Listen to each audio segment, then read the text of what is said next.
chat. For me, it's right down here. So if I look down, I'm reading chat right here. But glad to have you guys here. Tell me when you come in, say, hey, Adam, pop in, hi, something like that. I love to connect with you guys on these calls. And I am going to be doing one live stream a week like this on the phone and one live stream a week horizontally over on the bigger camera. So if you like this background, let me know. Hey Adam, I love this background, number one, or hey Adam, I love number two. If you like me at the desk, that's number two. Let me know in a comment. I know a lot of you guys, I think like 4,000 of you watched the replay from the live stream last week on the phone. Let me know. Do you prefer the standing? Do you prefer the sitting?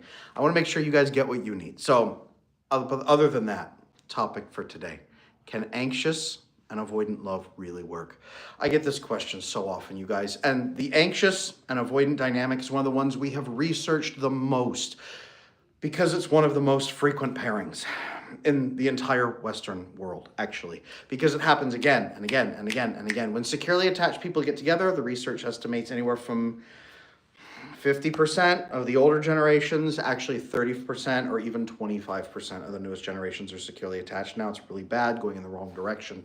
We more see the anxious and the avoidant people pairing up, and then they break up, and a different anxious and avoidant, like they connect in, and then they connect in differently with different partners, same relationship dynamic. So anxious and avoidant makes up the bulk of human romantic relationships right now. This is why it is so much more popular. It's why it's so spoken about, and it tends to be more avoidant men and anxious women. You guys have asked me a lot why I do that pairing over and over and over again, because it is by far the most frequent pairing.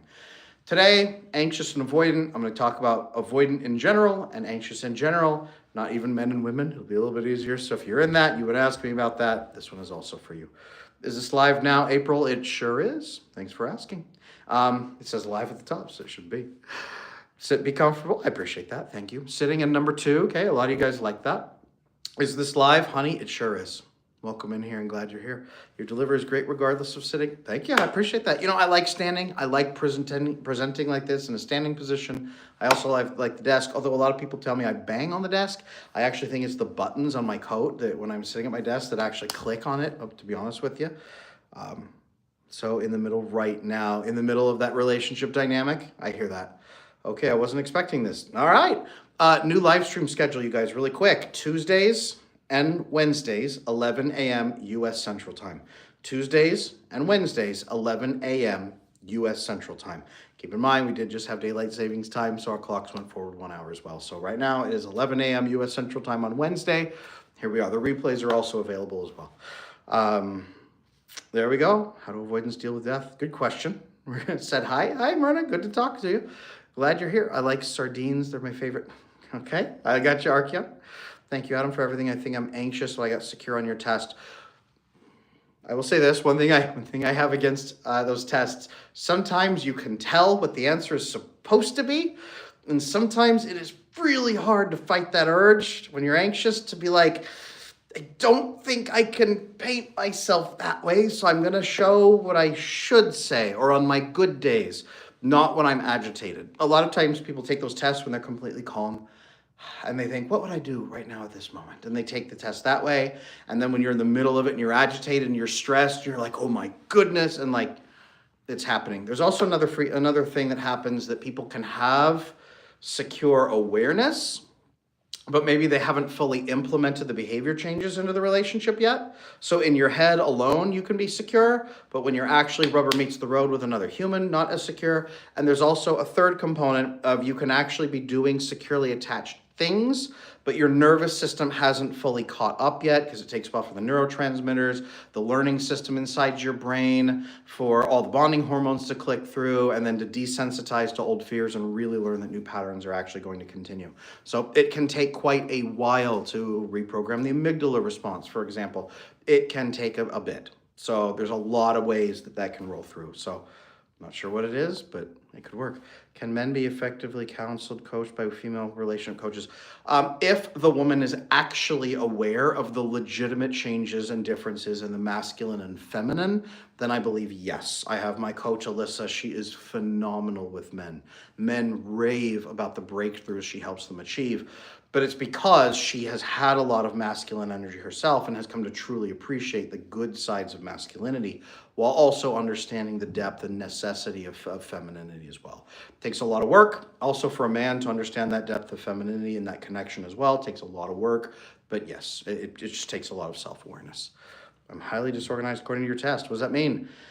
It means you usually have a very big range of emotional reactions in either direction, depending on the system and depending on the relationship and depending on your responses. That means that you are not neatly organized into either anxious or avoidant. You are in both camps, depending again on the person that you're with and the level of stress you're under. That's usually what that means. Honey, what can I do for acknowledging my avoidant partner? It doesn't come naturally to me. I don't know if that's part of being disorganized style or just something else I didn't learn. Yeah, I mean, you have to see and hear and experience true acknowledgement, appreciation, nurturing to know what's important. Did you guys know, for example, that when a woman puts her arms around her husband's neck or her boyfriend's neck and says, I really appreciate all the work that you put into this relationship. I respect you so much, and I want you to know that I really trust you. I really appreciate all the work you do for us, and I trust you. He actually gets a huge boost in testosterone, like a massive surge in testosterone, huge flood of oxytocin bonding, huge eruption of serotonin through his system as well for mood enhancement. It buffs him like to a ridiculous degree, but a lot of women either don't know how to do that or they cringe so hard at the idea of telling a man that they respect him. A lot of women say, do I have to use that word? And a lot of avoidant men say the same thing about the love word, right? Ladies, imagine that he never, ever, ever says the love word ever. Can he get around it? Maybe. I have deep affection for you. Thank you, Mr. Darcy. I appreciate that, right? I am awfully fond of you, right? I have feelings akin to desire for you, long-term desire for you, right? It doesn't hit the same, does it? Okay? I have a video here on this channel about how important it is to show that respect to a man. So really, really, really crucial. Really crucial. Okay, all of this is a warm-up for the conversation we're having. Can anxious and avoidant love actually work? I'm going to dive into this, you guys. Let's do this. Anxious and avoidant. Can it work? Yes, but only under very specific circumstances. Otherwise, you will end up like the vast majority, 98% of dating relationships that break up. So dating relationships have a 2% chance of moving forward into actual, full, legitimate commitment and deep marriage. Okay? 98% chance of breaking up a romantic relationship. Now, this is not securely attached people driving this, okay? This is insecurely attached people. Largely that anxious and avoidant dynamic over and over and over and over and over and over, finding different partners continuously and then breaking up after 6 months, a year. For disorganized people, actually, the blend of both, it's usually three to 4 months. Because if you start bonding and it feels so great, and then you dissociate from that bonding because it feels so scary, and then you convince yourself that that person is not the love of your life, they are the scum of the earth, you run away, and when it ends, you grieve and say, what have I done? Not again, right? That breakup pattern. So how can anxious and avoidant work? Some signs that it can work, and then some signs that it's time probably to leave first, okay? One and then the other. Stay tuned for that second set, because I don't want you to miss that. Signs that it can work. You are able to have conversations. Maybe they don't go great. Maybe you don't know what to say. Maybe you're both a little confused and they don't fully resolve. But you are able to have conversations. You're able to go through the motions and try to talk about things. Sometimes it works, other times it's a miss. But it's not a miss because the other person is malicious and hates your guts, stonewalls you, gaslights you, actively hurts and dismisses you, and refuses to engage with you. And they don't leave for 3 weeks when you try to talk to them about the idea of a label, right? Avoidant people, when they get stressed out in a conversation, they go like this, their nostrils flare, and they turn to the side, and they do a peripheral look at you as they're listening. And they're like this the whole time, but they'll listen, okay? Anxiously attached people are like this and fidgeting like this because they're so afraid that it's their fault, and this is the moment they're going to be abandoned. But if they're actually able to listen, and they might put their hands like this, but they're actually listening, and they're really taking in the information, okay? Very, very good if people can have a conversation and the other person can listen. If you've applied a skill or two, and it seemed to go okay, but maybe it wasn't deployed right, but there's at least some forward momentum. If there is a willingness on both sides to learn and do a little different, if they're willing to try something a little different, the avoidant person might be resistant. They might say, I don't get it. Why are we doing this? That level of resistance, they don't want to do anything that's arbitrary and pointless, that sucks life out of them, but they're asking questions and they're learning. Again, like that's the important component, okay? Is that something that they are doing? Is that something that they can do? Ask that question, okay? Ask it of yourself as well. Are you learning? A small amount of willingness to learn and make a couple changes, helpful. Contrast that against, I shouldn't have to. You are the one who's the problem. I know everything. I am securely attached. You are the one with the issue. I actually hear this a tremendous amount, unfortunately, from female partners who go online, they think that they learn a lot about attachment, they decide that they are securely attached because they know what they should be doing, and then they lord that over a partner and determine that he is the problem. And this is usually like the anxious person's revenge. The anxious person takes revenge on the avoidant after years of feeling like a victim to all the other avoidants, and now with this person, they've decided to declare themselves the master of relationships and attachment, and they're going to dictate down to the other person how things are supposed to be. Marriage and family therapists have the highest rate of divorces among all types of therapists for this very reason, okay? They decide they are the master and the expert, and the other person is an ignorant savage that needs to be educated from their ways, and that's not going to work. That's never, ever, ever, ever, ever, ever going to work. So keep that in mind. If you are able to have conversations, that is a very, very, very important sign. If the other person is asking you questions, and not like lawyer litigation in a courtroom questions to try to trip you up, but legitimately asking because they're curious, because they're not sure, because they're wanting to learn, that's also usually a good sign. Not to trap you again, these aren't litigation questions. Isn't it true that on the night of the 17th, you actually, no, but like, tell me more. If they're stating like, I'm confused. Confusion is actually a good sign that things can work. Confusion is actually a person being a little vulnerable and saying, I don't get it. I need more information before I can make a choice. I don't get it. Confusion can be a great sign. Yes, I can already hear some of the ladies in the audience saying that is weaponized incompetence. That's a term that is real, and yes, there are some people who are manipulative who use weaponized incompetence, and they pretend not to get it so they can get away with hurting you. Yes, that is very true, and yes, both men and women do that. It can be very strongly a sign of personality disorder, okay? It's one of their last resorts to try to stop a problem from happening, especially if you catch them in something really bad, okay? Guys, I love chat. It's going hot. I love it. I love it. Hi from Iran. Hi from India. Hello to all of you. Glad to see you guys. Wonderful, wonderful. Thank you for being here. I am going to take questions toward the end, especially for the members on the channel. I just want to make sure you guys know that, but I want to make sure that I'm sharing this information with you guys. Anybody in here, I would love to hear, are you anxious? Are you avoidant? I would love to hear the mix that we've got. We got 128 people in here right now. As I'm going through this information, I want to make sure I'm giving it to the people who need it, so I can give you the anxious side or the avoidant side. From the anxious side, if you are on the anxious side and if really track a lot of the relationship concerns, highly anxious, disorganized, anxious, A with DA, disorganized. I hear that. Gotcha. Good blend so far. I'm not hearing any purely avoidant people. Any purely avoidant people in here at all? Where do I find this test? It's on my website, adamlanesmith.com. Go under resources, free attachment assessment. It's a 40-question set that I've based on all the science and research I've done over the last 16 years in the field of psychology. Go on there, adamlanesmith.com, look at the resources tab. Okay, while you're there, you're going to see the retreat that's coming up. I've got a retreat in Vail, Colorado coming up at the first week of May. We're going to be showing people how to build frictionless relationships, how to craft fulfilling relationships. We're going to have community bonding experiences in the evening time and meals together. We're going to have all kinds of training sessions, hands-on training. This is not an academic lecture retreat. This is a full hands-on training experience where you can coalesce years of training and work down into one weekend structure, a few days together, and then move forward. By the time you go home, you are already using the skills that you've learned. You don't have to go home and figure out how to use them. Really important. Anxious, secure. Hello, secure person.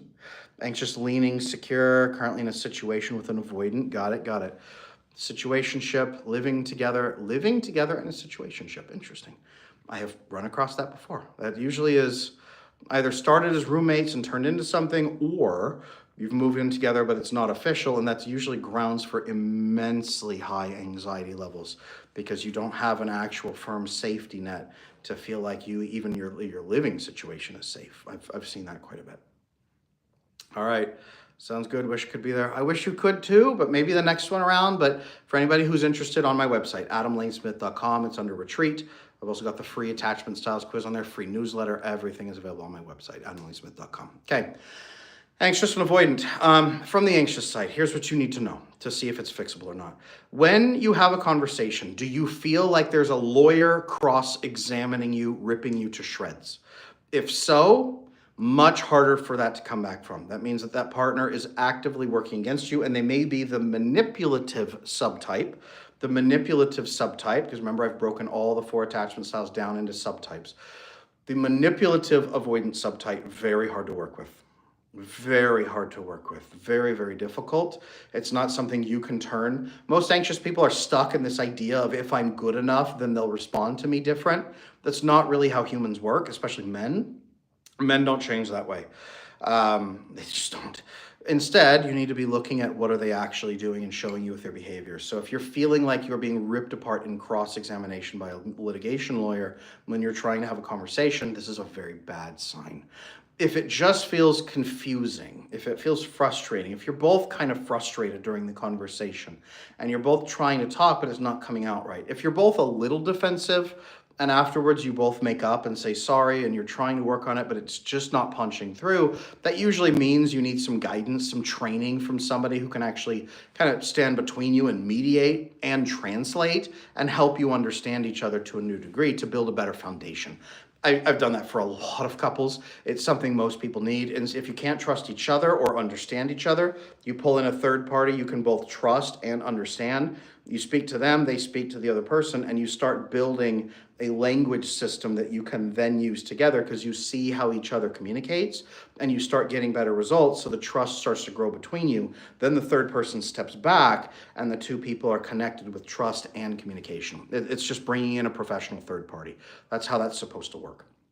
Avoidant people, if you're the avoidant in the relationship, if there's any in here, you should be looking for signs that the other person is collapsing into victim mentality.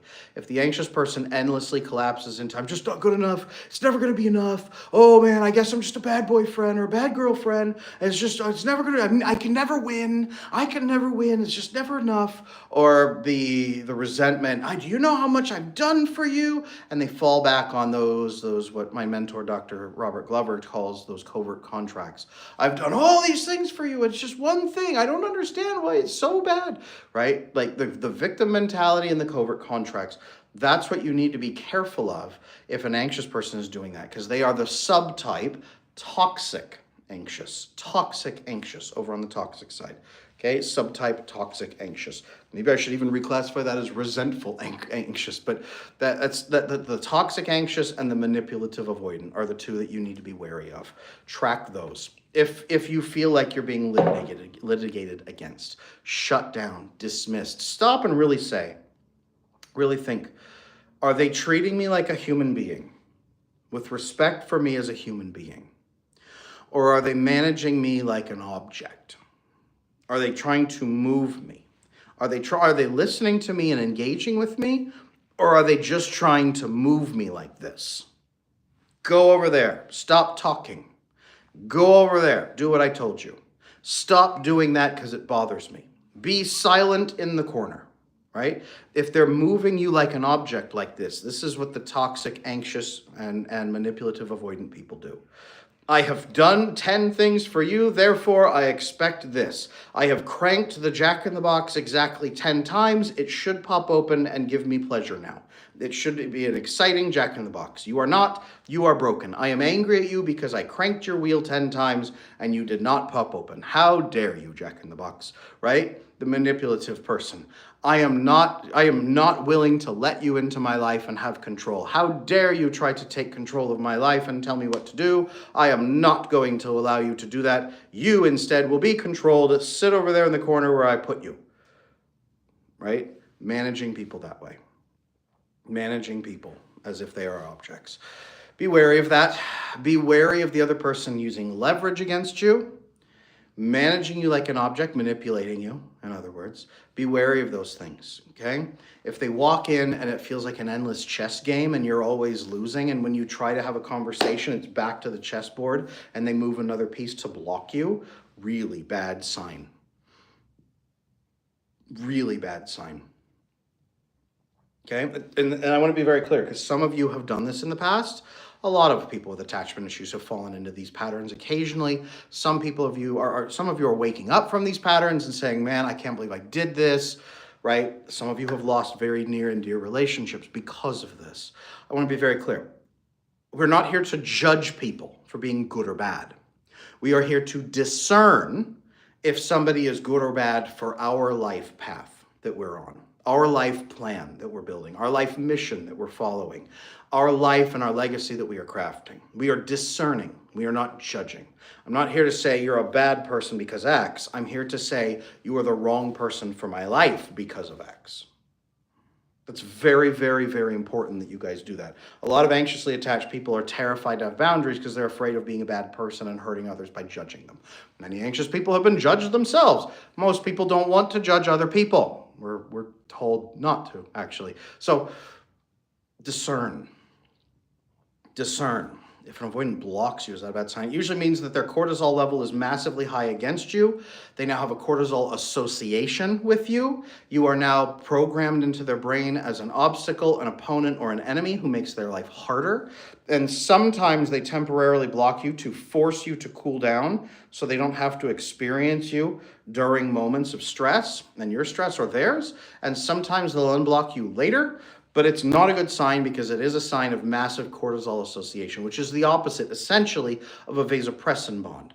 A vasopressin bond is tagging in your brain when you have solved problems together, overcome challenges together, resolved stress together, resolved fears or difficulties together. Your brain tags that in and says, this person is an ally. When I was hurting, they were there and helped. When I was nervous, they helped. When I faced hardship, they helped. When there was a problem, they helped. When I had to tackle a giant task, they helped. That is an important person. Tag them in and keep them. Men have more receptors for vasopressin than women do. Women still have them, but men have more. Avoidant people, their oxytocin bonding receptors have been closed most of their life, so they've shifted to vasopressin reception instead. So these people are now hyper-focused on vasopressin. And that's a tragedy because most of them will not open up and solve problems with other people. Their brain says that is a disaster. No one helps. They all make it worse. Get them away from me and don't even try to solve it with them. And so that's why they are usually deeply unfulfilled. The best way, the gateway to an avoidant man's heart is vasopressin. The way to a man's heart is not actually food, turns out. It's vasopressin bonding. Vasopressin solving problems together, being part of the solution, not part of the problem. Make sense? You do have to convince him to let you work with him to solve problems. But if you can, boom, wildfire running through a dry prairie. That's what it is when you flood him with vasopressin like that. And that, in turn, stimulates the desire for oxytocin bonding because his sympathetic nervous system comes down in your presence. He has no reason to guard against you because you're a trusted ally. Oxytocin receptors open up, sometimes for the first time in his life. Now he does deep, fulfilling oxytocin bonding with you, and it's amazing. So realistically, biggest signs that you can solve problems together is, can you solve problems together?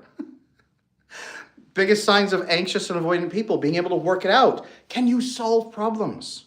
Even if that means getting a coach or a mentor or a priest or somebody involved as a third-party mediator to begin, can you solve problems together?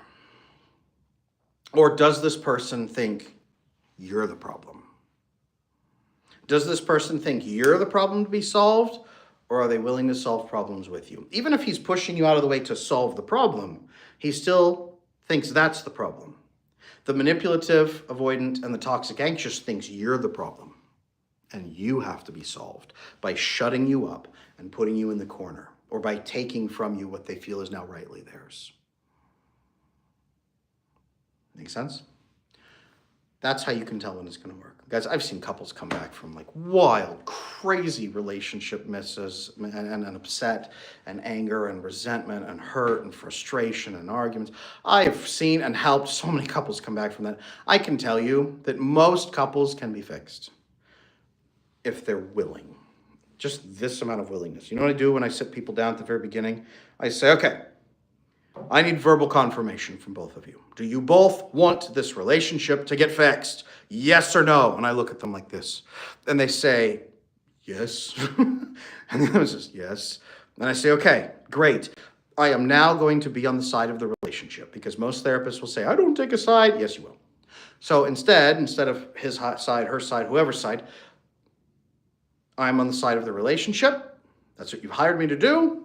We're both coming back to the center. I will pull either one of you back, whoever is sticking out, back toward repairing the relationship. And give me a score. How much motivation, willingness, and openness do you have to new options that you want to fix this relationship? I at least need like a 3 out of 10. 3 out of 10 is enough. Sometimes people like a 2. That's usually still fixable. 0, 1 out of 10, a lot harder, because they're like, I demand to be compensated for my years of hardship and pain.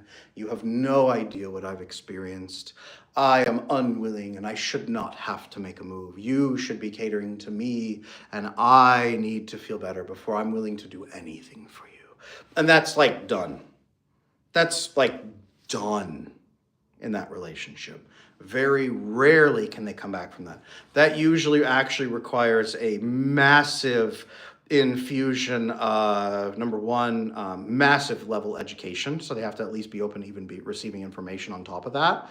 And then usually the only components I see actually pull back from that are like more philosophical, more religious connections at that point. Like, what does your religion say about being that prideful and that disconnected and talking down to people? That's like the only way to come back from that. And even that's not usually given. People are usually collapsed into that sense of entitlement like that. It does not work. Now, this is not to say that there's not a debt owed for bad, painful things, but how do you take that debt, right? How do you collect that debt? Is it a pound of flesh?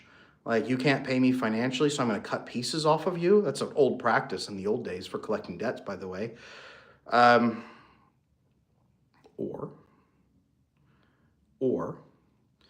are you going to build a relationship structure together where you can both feel right? Do you have even the tiniest amount of care for the other human being in the relationship? Do you even see them as a human being? Do you even see them as a human being? Very important. If the couple sees each other as at least as human beings, problem can be fixed. If they don't, can they grow to see each other as human beings? If so, problem can be fixed. So I'm not here to give anyone false hope. I'm not saying just stay in your relationship, keep loving and plugging away with love, and eventually he'll be the Prince Charming you always knew he could be. Sometimes kissing a frog just means kissing a frog, and you get a lot of slime and a lot of warts. Okay?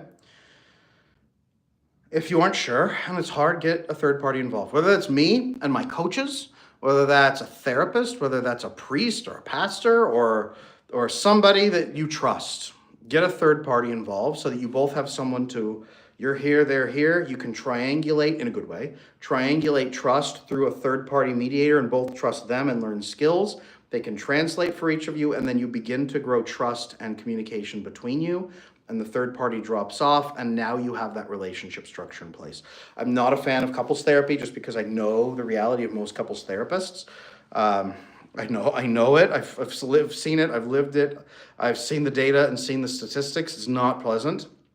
But a trained, mentally and emotionally sound third-party mediator who is solution-focused, who can get in there and interrupt when needed and have those conversations. Almost more like a hostage negotiator at that point, basically. If you can get a third party in there, it can work, usually. So there's your signs. There's what you need to know. Okay? I'm going to take a few questions here. We're here. What questions do you guys have? Especially members. I don't even know. I'm on the phone. I don't even know how to do members only chat, but I'm going to take questions, especially from members. You guys are here. Have you seen Tarina and Joel Terry? That doesn't sound familiar. Are they a couple of new creators? Share with me. What's going on? Honey, avoidant partner says they trust you, but don't act like it. They become defensive when brought up. So avoidant people don't trust anybody. They just distrust you the least. They distrust you the least. Communicating about, okay, right now you say you trust me. I'm not seeing it. I would like to. How can we begin to grow this? How can we begin to grow this where I can take on some more responsibility or get some more openness? What is our pathway? What is our pathway and how can we make this work? These are good mechanical questions to begin asking the avoidant person. What is our pathway to doing this? Put the effort back on them. If they say there isn't one, now there's a problem. But they need to help you build that pathway. And they can't put it back on you and say, I don't know, make one up. No, this is going to be a pathway that's going to be effective for you. So let's work on this. What can we do? Adam, if one partner is more attractive than the other, will the relationship die? No. Guys, I've seen plenty of those couples. They can work great. I work with so many like models and even supermodels and like beauty pageant winners and stuff on the back end. And guys, they don't pick like the most stunningly gorgeous men. Some of them do, but it's not really an attractiveness thing. The research does show that more attractive men and less attractive women tend not to work great. That's what's interesting point about the research. But honestly, a more attractive woman with a less attractive man, well, attractive in what way? You mean physically attractive? There's a lot of things that attract women in particular that's not just physical beauty, honestly. A lot of avoidantly attached women, yes, will hyperfixate on physical beauty. If you want an avoidantly attached woman, go get plastic surgery and look like a stunning movie star, right? This is what people are doing in Korea to try to attract, South Korea. But I mean, South Korean men are like beautifying themselves to overwhelming extent, and so are the women, but they have highly avoidant culture where their birth rate is like the lowest in the entire world, I think. So be aware of that. The more avoidant someone is, the more the physical looks matter, to be honest. What does an extreme avoidant look like? Off the charts is personality disorders. Off the charts is antisocial personality disorder, narcissistic personality disorder, avoidant personality disorder, which actually is not what you probably guys would think. That's like a hermit in the woods who only trusts animals, is more like the signs of like an avoidant personality disorder type. Japan is the lowest. I really think South Korea has overtaken Japan and become worse, if I remember right. But they're both competing at the very, very, very bottom, and they both have very, very similar problems. My avoidant partner heard without having to listen to a justification as to why he behaved in part two. How to get my avoidant partner heard without listening to a justification. His opinion is always right. His version of empathy is naming my emotions. So telling him, there's a problem. I want us to fix it together. There's a situation that's causing me to feel this way. Talking to me logically about it and telling me not to feel that is not going to work because this is a response I'm having to stimuli. I can't just turn off my sensor. This needs to be resolved. For us to have a peaceful relationship and for me to give you the fullness of what I want to give you, I need this resolved. We need to work on this together until it's actually resolved. Are you willing to do that with me? It's a capacity-based conversation with a larger goal of him getting what he wants, of really both of you mutually getting what you're looking for. Capacity-based conversation. Archeon, how long does it take to fix anxious? It depends how much someone is willing to do. If someone tries to sit there and listen to books, podcasts, live streams, watch videos, but doesn't go out and have the deeper conversations and start experiencing better relationships and having those conversations with people, they're never going to get better, not ever. But if they start having those conversations and experiences, they start improving. If they have a lot of them very quickly, then they start improving faster, right? If they go to like big events like my retreat, they can really focus in and do a tremendous amount of work very fast and repair a lot of it. But it depends how much they're willing to have those deeper conversations. Well, then the comeback by avoiding is, I can't be your therapist. Well, then that means they don't care about you. That would be what that means. I can't be your therapist. You can say, I need you to help me co-regulate the 30% that's required as I'm doing my 70% co-regulation. But again, at some point, a person has to care about you, right? There's a difference between having a girlfriend or wife and having a silicone love doll that you put in the corner, right? Some people just want the experience of a silicone love doll that happens to be able to talk to them occasionally. And that is not a person who wants a relationship. So we need to be very abundantly clear if a human being wants a relationship with another human being, or if they just want a talking sex doll. Those are very different approaches and very different things. And we need to be abundantly clear. Ladies, by being the best talking sex doll in the world, that does not make a person want to have a relationship with you and decide, hey, you know what, I've been wrong, I want a relationship. That's not how that works. It's not how that's going to work. You need to connect to a person who wants a human relationship with another human. Those are very different things. What's the main telltale sign you're dealing with a narc rather than avoidant? I actually have a giant video here on the channel about the difference between narcissistic personality disorder and avoidant attachment style. I recommend go checking that out here on this channel. It was a few months back, I want to say, but if you go in and check in the channel, you're going to find it in there, inside my videos. The difference between narcissistic personality disorder and avoidant attachment style. Those are very, very different. One is a diagnosis, one is an attachment style. That's a big piece too. So, what's the usual timeline of an AP father? Oh, FA. Timeline of an anxious, preoccupied, and fearful avoidant. So yeah, anxious and disorganized. We both lean secure. Not if they're fearful avoidant, they don't lean secure. But the insecurities are there mildly. I want to reconcile. Okay, well, I guess it depends. If she's been doing significant work, there's very rarely is fearful avoidant mild, because I'm making that face because it is a trauma response. It is a pretty severe trauma response from infancy. And if it's not resolved as a trauma response, if it's just treated as, hey, we just got to kind of talk different, that is not going to get better. So is she doing the work to repair the trauma response so that she actually can resolve those feelings on the inside? Because otherwise, as things get more connected, she's actually going to rebel against it and want to run screaming, which is going to set you off and make you want to chase. So resolving the core trauma components is going to be absolutely crucial. Archeon, should I heal my attachment before getting a relationship? We've talked about this actually 3 times on previous live streams. What do you remember the answer being? I'm curious. Pop quiz time. What do you remember the answer being? India seems to have LGJ. India seems to have a large population. It seems to have similar relationship issues as Asian countries.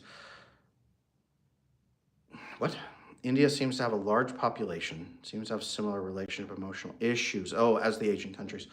It's part of it is because a lot of this stuff has come to India very more recently. They had really deep hierarchies, structures, a lot of things. Some were good, some not good, but they were very resilient against the Western virus, mind virus, if you want to call it that, of like complete isolation, money before everything, screw family, who cares, get them out of my way, only cash matters, and then throw your kids in daycare, and then get divorced whenever you feel like at a drop of a hat. They were very insulated against that for a variety of reasons, so it's taken longer to intrude.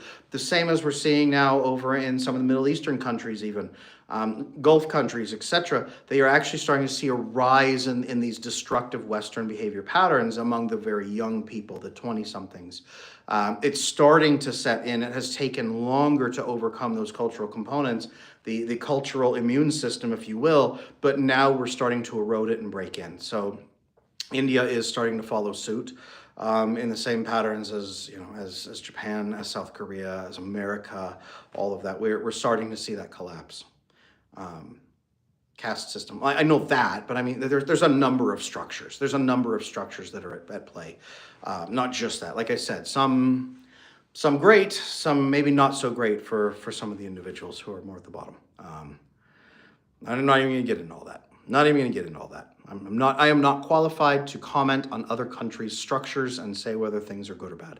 I'm just here to say harmful to families and attachments or not harmful to families and attachments. And we are seeing a rise of relational, social, family problems that are destroying attachment in a variety of nations, including in the Middle East and including over in the Asian continent now as well. It's spreading. It's spreading. Adam, could you talk more in your videos about when the dismissive avoidant ex comes back? What changed? I've talked extensively about that, actually. I don't know if you've seen some of those, but usually it's just that they go away because their cortisol is very high and they perceive that your cortisol is very high. So they go away for a while, and then when their cortisol is low, they come back and poke to see if your cortisol is low. And if it is, now you can exchange dopamine again. It's because they don't understand the depth of oxytocin serotonin connection between human beings. It's, things are a little tough right now, and I'm not getting my fix because my novelty dopamine's gone, and you're kind of mad. I'm going to leave. I'm going to go sleep with someone else for a little while until that wears off, and then I'll come back. Hey, thanks. It's like a bee going to one flower, picking up, saying, okay, this one's empty. I'm going to go to the next one. Go back to the next one. Later you come back and say, did this flower regrow yet? That's often how an avoidant person will do that. India has more problems. It just wasn't coming out. Good to know, honey. Thank you. I appreciate that. I will say that, well, having family structures intact is not necessarily a measure of health because the health of the people inside of that is a problem. I will say that we do see the highest satisfaction rates for marriage often coming out of India, interestingly, at least higher than America. However, a low divorce rate, if you can't get divorced, doesn't mean anything either. So point taken. But we do see better outcomes, usually. I will say that a lot of my clients who come from India, or their parents did, or they grew up in America, or, first-gen immigrant, second-gen immigrant, a lot of them are experiencing a tremendous amount of family strain, trauma, suffering. A lot of the changes and the global economy coming down on India and pressuring them, and all kinds of adaptations that Asian countries have frantically tried to do over the last century have really impacted family connections and massively stressed out families, fathers and mothers. So we're seeing a massive rise in India, South Asia, of incredibly stressed, incredibly distracted, incredibly performance-driven parents who are in raw survival mode themselves. And then there's an old saying that hot fire begets cold ash. And we're seeing a lot of children churn out of that machine who are exhausted by the time they're like 25. They don't know how to live their life. They are burned out and miserable and unhappy and have massive level anxiety every single day. And all they know how to do is perform. And they don't know how to make relationships work. And we're seeing a lot of Indian men in particular who don't know how to approach women and court them, romance them, build a family. They're afraid to even speak to women. And many of them are even afraid to speak to other men, so they're very socially isolated. So a lot of that's happening, unfortunately. Thoughts on the following from the comedy Fresh Off the Boat. We don't say I love you, we show it. Yeah, that's an excuse. We don't say I love you, we show it. No, you're supposed to be doing both. So what's blocking you from being able to say, I love you and I'm showing it to you, right? It's cool to say that you show it, but we also know that people receive love in different ways. I love you and this is how I show you my love, and I hope that you interpret it that way. Also, what are some ways that you actually interpret it, right? How can I make sure I'm giving you that love and connection that you need? I have 5 kids, you guys. This is not theory to me. This is practice. I do this with my kids. I was driving in the car with my oldest daughter yesterday, and I was talking to her about how I love her and how I give her that love, and then asking her, how do you like it when I love you? What says I love you to you, right? What do you like that I do? What makes you feel loved? She's like 7, and I'm having that conversation with her, and she was pumped. She was so glad to have that talk. She was so engaged. Oh my word. Ladies out there, like if your boyfriend or husband came to you and was like, hey, I really love you, but I don't know if it's coming across. What are some ways I can make you feel loved? How have you felt loved in the past? What is the best way? Top 3 ways. Top 3 ways to help me love you. Make me a TikTok so that I can rely on it all the time. Right? Ladies, if a guy came to you legit like that, would you like it? Drop me a yes or no in the chat. Let me know. Maybe I'm way off in left field here. Maybe you would hate it if a man came to you and asked you what you would like to learn. But I know from the book, the love languages. Thank you. There we go. Why did I blank? I know from the love languages book and the massive female audience that you guys actually like that. I know. But tell me, would you like it or no? I would love. See, would love it, would love it. Boom, there we go. Absolutely. See, I knew it. I didn't know what to say. That's okay. Sometimes we're longer thinkers. There's short term, there's fast thinkers, and then there's slower thinkers and processors, right? Processors. Sometimes, well, that's a great question. Thank you for asking me. That makes me, actually just asking me makes me feel cared for. Can I come back to you maybe tonight or tomorrow with an answer? Yeah, great. Processors are fine. Archeon, Adam, I don't remember the answer you gave me. Archeon, no, you don't have to get 100% healed before you go into a romantic relationship, but you also shouldn't go into a romantic relationship for the sake of getting fixed by the other person. You need to be focusing on friendships first. Friendships is going to be the driving primary force behind your quality of life for the rest of your life. They're also going to help you find partners, most likely, and help you filter partners as well. So do a significant amount of healing, yes, as much as you can, but it's okay to get into a relationship when you're not perfect. That's the answer I've given you before. Write that one down, buddy. I know it's a topic near and dear to your heart, but no, you don't have to be perfect. You can't, in fact, be perfect before connecting to somebody, okay? Nobody's ever perfect. I just wish women didn't assume men are mind readers. Again, that's the anxious attachment approach. I've done things for him, therefore he should learn what's important to me. A lot of them are following that old programming, and a lot of them are saying, well, if he has oxytocin for me, they're not saying this, but they're trying to measure his oxytocin. If he had oxytocin, he would feel compulsively affectionate toward me, and then he would seek out what I need and then do it. Well, the problem is that modern women are so anxious, they're not saying what they need. The answer is for her to tell him what she needs and then measure his care for her based on how he follows through on what she has told him is important. That's the missing component. Even after saying avoidant men have failed to follow up, that makes me wonder how many times does one need to say the same thing? Honestly, it's a series of conversations of, hey, this is really important to me. I would love to make this work. How can we take care of this? And then the second one, hey, we had a conversation before and it hasn't been followed through on. What do we need to do to make sure this gets taken care of? And the third time, hey, this is actually diminishing my capacity to give to you and I don't like that. So I want us to fix this and have a deeper conversation. What needs to change? This is very urgent. Fourth time, okay, this is incredibly important. We've got to get this right. This is a problem and let's get to it. What is blocking us? Fifth time, we've got to get this fixed. I don't like how this is going. This is not working. Is it not working for you? Because it sure is not working for me. Let's get this resolved fast. Okay? Amanda Pritchard, can anxious avoidant make long distance work long term? Short answer, no, because the reason people get into long distance relationships between avoidant and anxious is because you can just click it off. The anxious person is never so close that they get revealed for being an unlovable fraud in their own eyes. So long distance is safe and they can just open their phone and get that hit whenever they need it. Avoidant people can turn you off whenever they don't want to play with you and they can click off. This is not to say that long distance never works, but I get people say, Adam, we're long distance. We only meet once a year. He refuses to communicate with me beyond one text message every 2 weeks. He also is married, and also he has like a hook for a hand and no eyes, and he lives on Mars. How can I get him to bond with me immediately through vasopressin and marry me tomorrow? And it's just not realistic. The relationship has been set up to fail. If you're going to be long distance, you need to have an established date and time. You are going to physically be together, so you have a goal to be targeting together and make sure that that person actually wants a close relationship and isn't just messing with you.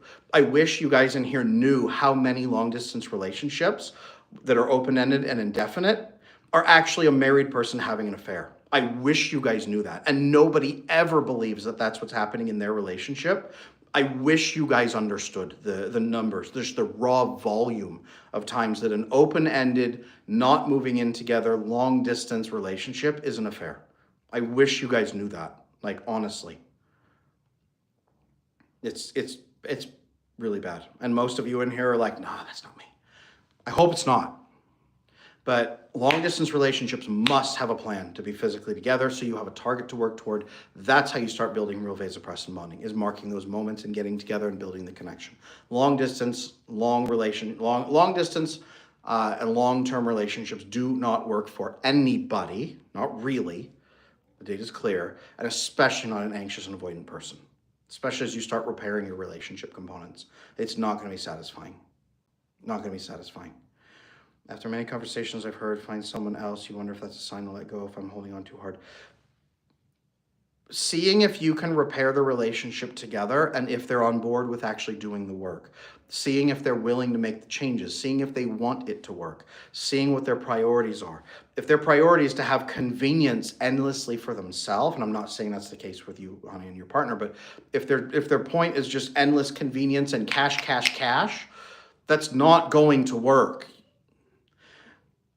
If they are willing to step into a human relationship with another human being and resolve those issues and make changes, that's when it works.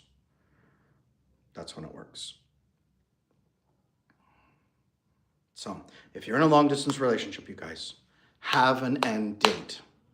Have a date when one of you is moving to the other, build that plan, have that vision. Okay? Long distance relationships, I'm sorry, they don't work when you're 25 and then you're going to be like, well, for the next 70 years, we're just going to be long distance. No. I'm sorry, guys, the research is very clear. That is not how it works. Okay? Long distance relationships are not meant to be 4, 5, 6 year things. They're not. It's hard. It's agonizing. There is no natural approximation for a long distance relationship. It is completely opposed to neurology and biology. I'm not here to shame or yell at anyone who's having it. I'm trying to warn you guys. It is completely and utterly opposed to the way your biology and neurology work. It is a sacrifice some couples can choose to make at times, but they must have a time of an expectation of coming physically together. Okay? It is incredibly hard and opposed to every natural thing.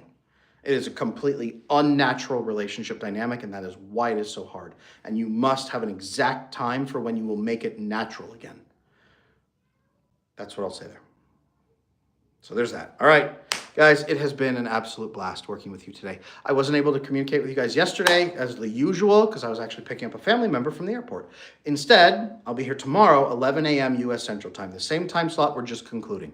Tomorrow, 11 a.m. U.S. Central Time. I'll be there. Also, go check out on my channel right now the Can an Anxious and Avoidant Relationship Work? That was the component of this that we did for the video first. And this was the Q&A portion. And this is the teaching portion as well, interactive teaching. Make sure you check out the retreat in Vail, Colorado. That's coming very soon. It's on my website, adamlanesmith.com, Retreat 2025. Check it out, the Attachment Immersion Retreat. I would love to see you guys there. Learn, shoot me a DM with information, email through my website is what I should say. They don't have DMs here on TikTok or on YouTube. You can tell where my brain is. Great talking with you guys. Much love, much care. Be strong, act secure, and then become secure. And I'll talk to you guys very, very soon.